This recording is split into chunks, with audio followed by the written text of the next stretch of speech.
সন্তানদের গতরাতে আটক করলেও আজ আদালতে না তোলায় আমরা গভীরভাবে উদ্বিগ্ন।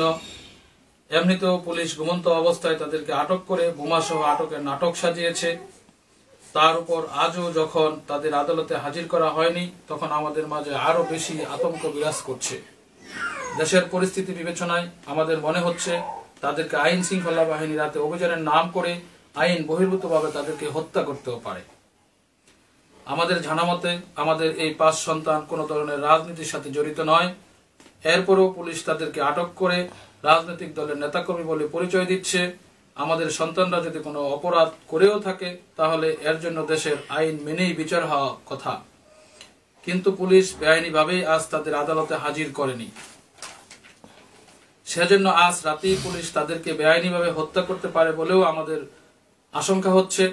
এ অবস্থায় আমরা সুবিচারের দাবিতে সরকার ও পুলিশের দৃষ্টি আকর্ষণ করছি। আশা করছি এই 5 ছাত্রকে অন্যায়ভাবে কোনো নির্যাতন করা হবে না। আমাদের বিশ্বাস, সুবিচার হলে আমাদের নির্দোষ সন্তানেরা নিরপরাধ প্রমাণিত হবে এবং মুক্ত হয়ে তাদের পড়ালেখা চালিয়ে যেতে পারবে, এ আমার বিশ্বাস।